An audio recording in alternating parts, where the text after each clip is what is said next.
Hey guys, how are you? Welcome in. My name is Lauren B. I'm known as the Untitled Tarot. Welcome back if you are a returning customer. And, welcome in the door. If it's your first time here. I haven't posted a reading or a channeling or an update on here in a while, but I have a few messages for you guys. Seemingly, I have been unintentionally collecting the messages until it feels as though I have a grouping of them to share with you. I'm gonna reflect on that because that maybe is a good way to go about it. Maybe it's not. I would actually love your feedback on it. Would you guys prefer sort of shorter energy updates, channeled messages, even if it's just a singular one? Or do you prefer a longer format and kind of a collection of readings? It doesn't really matter so much to me, but I'm just wondering what would be more helpful to you, so let me know. I do have a couple for us today. The first of which is I have been working really hard over the last few months on my fitness. So every morning I go on my little hot girl walk, and something strange that I noticed, and I've been noticing it for the past week or so, is that I'm walking past all of these houses and they have these big trees in the front yard, but the tree is placed directly in front of the front door. Over and over and over again, to the point where it made me question, how many houses have I lived in my life? Was there a tree in front of the front door? Do I remember so many houses in my experience with trees in front of the front door? And I can't really remember seeing so many of them. And as I'm perceiving them, I heard in my head, you have to go around the tree. You have to go around the tree. And for me, when I think of a tree, I think of a family tree, right? Even the tree of life in certain instances. I'm okay, you have to go around the tree. I'm is this similar to the sort of ancestral message that I got at the beginning of the summer about, in some ways, kind of cracking off and kind of creating new and evolved ancestral lines to the future? I'm maybe that sort of connects. And then today, I was on my walk and I came across a house that had something in front of the front door. But when I, rubbed my eyes and I looked at it, I realized it was actually a rose bush. And that was an interesting development. And the way that the message wants to come through is that tree in front of the front door is representative of your family tree, and that you can use that literally your ancestral bloodline, right? Your family tree can absolutely be connected to your spiritual family, your collective. And when it comes to family, there is always sort of this underlying feeling of obligation when it comes to family, because so many of us are born and raised into dysfunctional ones, but this idea of we're a family and we got to stick together, or I'm on this spiritual path, or I work with this spirit, or I work with this deity, or I'm doing this, working for the collective. There's sort of this feeling of having for so long to have to be a strong force for other people, to evolve your family line, to work through the trauma, to even do your spiritual work, whatever you feel your life purpose is. And so long have you been pursuing it through the spirit of obligation, and it has been blocking the front door. It feels as though there are doors that want to open for you, but they will open when you move around this sense of obligation. I have to do it. It's when your blessings become a burden, and instead a rose bush. What's rose? It's love. And instead you start approaching your purpose, your path, the work you've been called to do through love, doing it because you love to do it. And I understand that this is probably a controversial statement, but the way that it, hangman, but the enlightenment, but the way that it wants to come through is, it doesn't matter if your family needs it.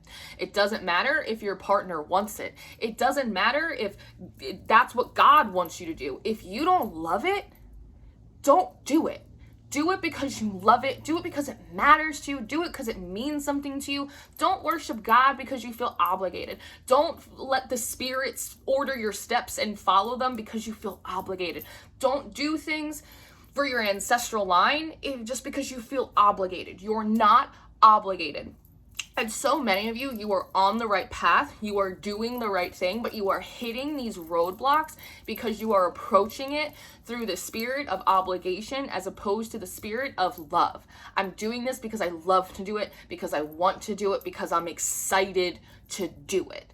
That is going to be a game changer for you, because the second that clicked in my head, it's like the front door is right there. You could just walk right through. And you have to remember that the energy that we bring into situations or we pour into certain projects and paths, it has an impact. Is it the whole thing? No, but it absolutely has an impact. So, and we all fall off. There have been so many times in my life and in my career that I have felt obligated to do things that like maybe I wasn't excited about anymore. There have been times in my career and in my work where I've gone through the motions. It happens. It's not a crime, but it's just worth considering that like maybe some of that stagnation, maybe some of that resistance, maybe the need for like that new perspective, it's not asking you for more maturity or more discipline. It's asking you for more love. It's asking you to get excited about the stuff that like you get to do again and see if that doesn't change things for you. Does that make sense? It should make sense. If it's for you, it'll track. Now, something else that had come through my visual channel, it was so interesting to me. They showed me a person sort of like walking out into this big void space, and they held their hand up and they plucked a little star out of the sky. And I was listening to that Florence and the Machine song, I think it's maybe Cosmic Love, and she goes, there's no dawn, there's no day, we're always in this twilight, that song. And I saw someone pluck a star out of the sky, and they held it on their finger, almost like how little kids will put like grapes or olives like on their finger, just like this. And I'm watching this woman, she takes a star and she puts it in her mouth and she swallows it. And then there's like this big glow, almost like the hermit, like this big glow from the inside out. And it was like it was a beautiful visualization, like tremendous. And maybe that's even a visualization that you could take and borrow and use in your own meditations. And the way that I wanted to come through is that it is time.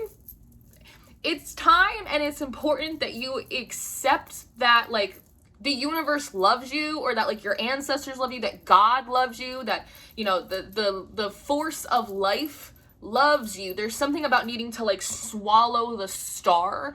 You need to accept that you are special. You need to accept that you are loved. You need to accept that you are important, because there is a lack of confidence that is undermining your efforts. And it's because that feeling of confidence is going to come from a feeling of support. And that feeling of support is going to derive, not necessarily, though it can, from the people in your life, but they got stuff going on. Let's be real.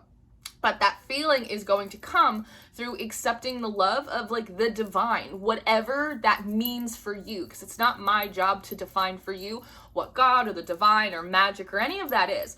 But there is a feeling of like there are efforts being made to show you that like we see you, we love you, we care about you. There's almost, and I think it's a wounding within the inner child when you're little and you look at your parents and you realize that like they can't quite protect you from every bad thing that exists, and almost feeling mad that like bad things do exist and they didn't tell you about them. It's almost like a canon core moment as a child when you realize like the world is bigger than just my mom. The world is bigger than just my dad. Right? And like you have those periods in childhood where you're like, nothing could ever happen to me. I am safe forever because my Nona loves me, or you know what I mean? But then it's like someone bullies you at school and it's like your mom's not here to help you now. And like feeling sort of thwarted by that, like no one told me. And so there's something here about in relation to your spirituality. Occasionally for some of you, like you might have those moments where you're like, but I'm a good steward, but like I'm faithful, I'm walking in my purpose, I'm doing all the things that I'm supposed to be doing, like what, and I've been there, I'm doing all the stuff that I'm supposed to be doing, like why is shit still not like better the way that I want it to be, you know? And I think that we mimic the relationships and the revelations that we have about our parents. I think that those get mimicked within our spiritual lives when we work with energies and deities and entities and all of that stuff. And so there's something about the beginning of your path, you've allowed yourself to really accept and embody and absorb like that agape love, that divine love of like, I am chosen and I am special and I am important and I have purpose in this world and I am loved. And it gave you so much confidence in the beginning of your path, even though we all know that you were stumbling around and like bumping into stuff all of the time and making a lot of crooked turns. But that's like part of the process, right? But in those turns, through living life, through going spiritual initiations, your ego deaths, your shadow work, your this, your that, your other thing, you're gonna eat a lot of shit, dude. Like you're gonna eat some crow, and we can feel a little rough around the edges because of that and go, well, maybe I'm not that special. Well, maybe I'm not supposed to do this. Well, maybe God doesn't really care. Well, maybe no one is listening to me. And again, but feeling as though like you already committed to a process and knowing that you have to kind of complete it, that's that feeling of obligation from that tree, right? And so by remembering, swallowing that star, it's like an offering, by accepting and swallowing down that, yes, life is really hard. And sometimes it doesn't matter how much you pray, like you're still going to get your ass handed to you. Like sometimes, maybe lots of the times, maybe all the time, maybe all the time, but I still believe in my heart that I'm loved and that I matter and that I have purpose and I am seen, and I'm gonna hold on to that like the last candle in a blackout. And in doing that, it carries over and it turns that tree into a rose bush, right? And every rose has its thorn. But we are moving now through love and more of the I get to's versus the I have to's, right? And that's always like a better place to operate. I feel like there might have been something else that wanted to come through. I felt like there were 3 and that was 2 downloads. There's a third one, but I might need a second to see if I could pull it out of my subconscious. I have the Aquarian Tarot. Maybe we'll pull a couple cards. While I'm waiting for that to kind of come back around, I can give you guys a few updates. I know that I'm not over here on YouTube as much, and again, please let me know if you would prefer shorter, more singular downloads, because they do come in all of the time, and if you like that format, I can definitely be more available on here for you. But in the meantime, I am on Patreon 4 days a week. I post 8 readings every single week over on Patreon, and I still do all of the monthly readings, all of the zodiac signs.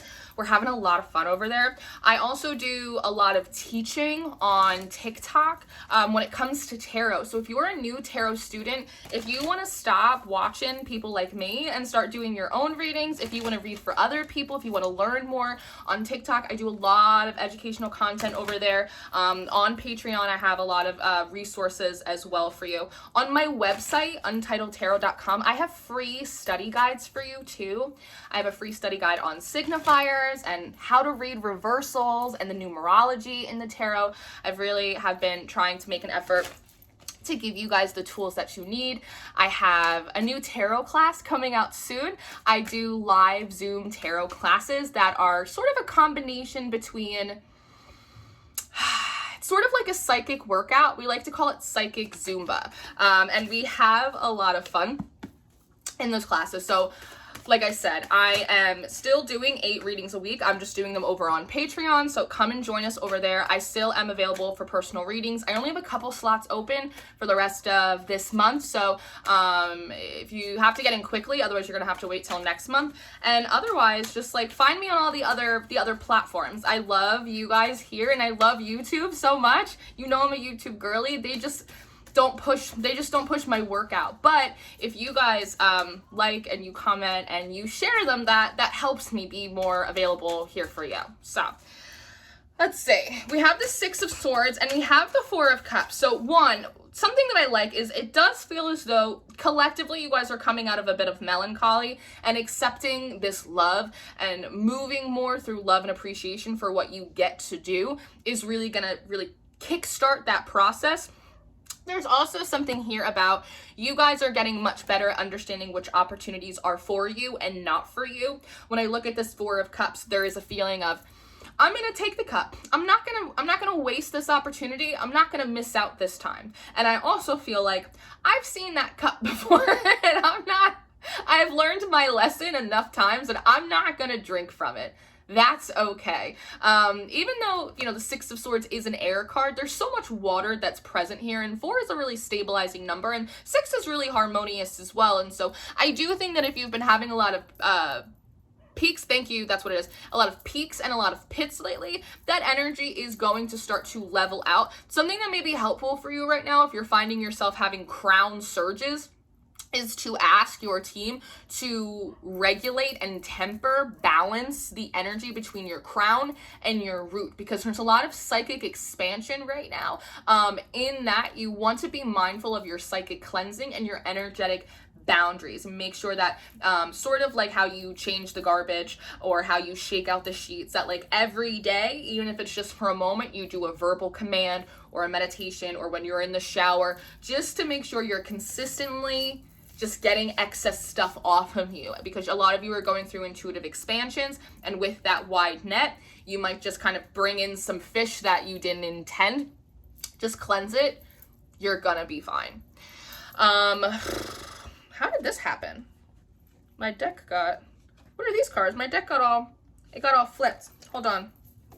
Everybody be cool. The Four of Pentacles in reverse is actually really nice, because that shows that you're also releasing quite a bit of control right now. You're allowing yourself to move a little bit more fluidly, which again is sort of the balancing of a lot of that watery energy, which I think is really nice. Something before when I said, thank you, it is between now, because I've been talking about this on Patreon for the last 3 weeks, between now and February, you're going to start seeing a lot of changing of the guards. This happens usually at least once a year, but you may start finding that different ancestors, different deities, different spirits, different spiritual teachers and mentors may start coming towards you, right? When the student is ready, the teacher appears. So don't be startled by that. Something that I had told the Patreons this morning is that if you are finding there's new spiritual energies, because we are moving into spooky season, don't forget, and we can argue if the veil is thin or thick, but either way, there's more spiritual activity, there's more paranormal activity and there will be for the next few weeks to the next couple months than usual, right? Who is the guide? Who is the angel? Who is the spirit? What is the thing that you trust more than anyone else? Have that spirit help you vet the other ones. So if you're feeling new deities, new spirits, new stuff coming in, and you're just kind of wondering, is this transient? Is it passing through? Is it really for me? Is it one of these cups that I should take? Is it a cup that I should avoid? Listen to yourself, trust your instinct, right? Go with the flow. You don't have to be like Nancy Drew or anything, but just for me, it would be like Michael or Hecate. I'd be like, Michael, what do you think? Because I trust Michael like more than anything. So if Michael says no, that's a bad idea, even if I'm like, you sure about that? I'm more often than not, I'm gonna listen to him because I trust his judgment.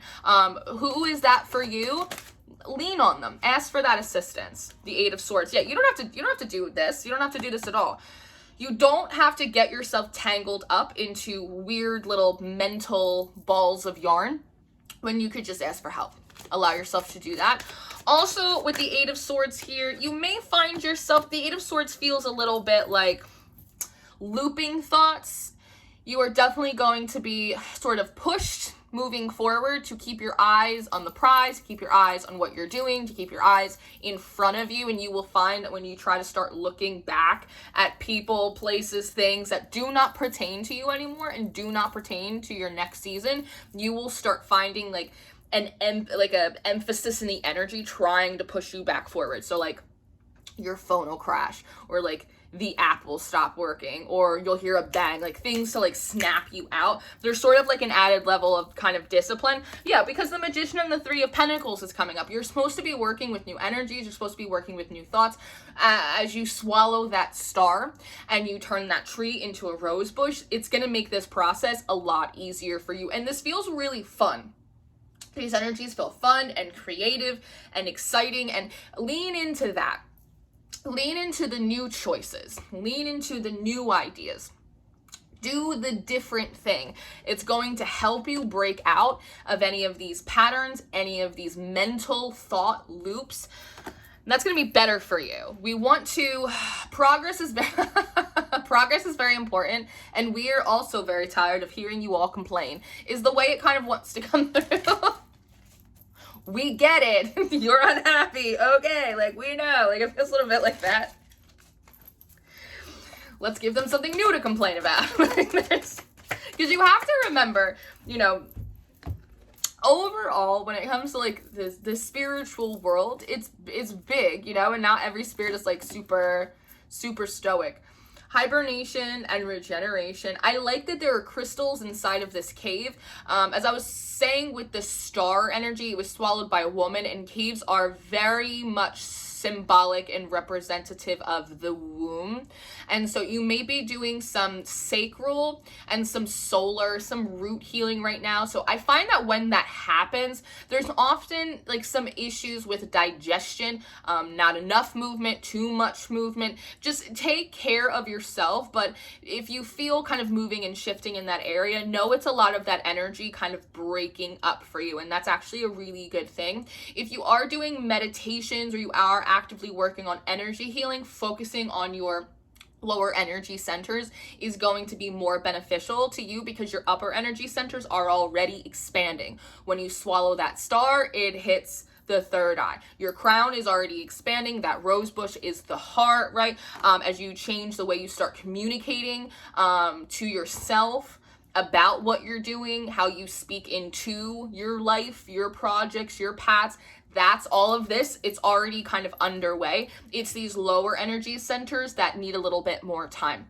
You're going to be integrating a lot. As this energy breaks up, new energies are going to be able to come in. So this breaks up, you're going to probably physically feel some shifting and some purging. Then there's like kind of a cleaning out process. And as that happens, new energies can start to come in. A lot of that integration is going to be happening while you're sleeping. So if you need extra rest right now, allow yourself to have extra rest. Also, with these crystals, some of you used to be my crystal baddies, and then you just kind of put all the stones away. I get it. It might be time to pull out the amethyst. Might be time to pull out the citrine.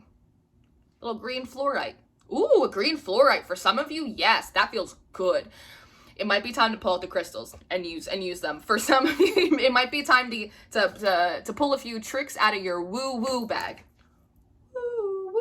We also have affirmation for positive change, and I kind of love this. And you know what, this card, you know what it reminds me of? This song, and I think it's by Bikini Kill, called Rebel Girl. That girl thinks she's the queen of the neighborhood. Well, she is the queen of the neighborhood. This is a very exciting card. I like that she's thrown off like this fluffy little dress, and it's not rejecting like her femininity. It's not rejecting surrender or flow or receptivity. It's just because like she's excited. She's gotten into the spirit of adventure, and pants are just like a much more practical choice, right? It's like she can move and groove much more effectively like in some leggings. And there was a big theme this weekend in the Patreon weekend reading about comfort, not allowing people to make you feel uncomfortable, allowing yourself to be unapologetically comfortable in your skin, really kind of tapping into the energies that make you feel excited. And I like that, just like we were talking about with this Four of Cups, not missing opportunities, you seem to be like meeting things like halfway instead of like the Three of Wands sort of waiting for that ship to come in. You're like, yeah, I'll meet it in the harbor. It's fine. It's fine. I got a little boat. I like this mermaid in the middle too. One, it's Friday. It's Venus Day, and we're talking about rose bushes, so I think mermaids and sirens are perfect. This mermaid, it almost feels a little bit like a threshold. If some of you haven't been feeling like super confident, and we were touching on that before, some of it, that lack of confidence may also be connected to those blockages in your lower energy centers. As they start breaking up, you may enter like, I want to call it like a sexual threshold, where all of a sudden, because of that siren energy, it's almost like you got shot by Eros, right? You got shot by one of Cupid's little arrows, and you just start feeling like your libido come back on. You start feeling sexier. You start feeling more energizing. You just start feeling yourself again. You're like, maybe I do still got it, you know? And so like there's something really kind of funny about that, which I think is really exciting. There's also a kind of This threshold also offers you the opportunity to remagnetize, is what I want to say. Sort of like when you have a battery and it's not doing what a battery is supposed to do, you can remagnetize it, you can recharge it up. That seems to be happening as well. It's almost as if part of those blockages, it's been difficult for you to manifest, to draw things into your experience, and it's almost just like the little magnet strip on the back of your fridge magnet is kind of worn off, and it just needs to be recharged or remagnetized or replaced. There seems to be kind of a pit stop that allows you to do that, which is exciting. So it should be easier for you to be pulling things into your experience as you begin to move forward.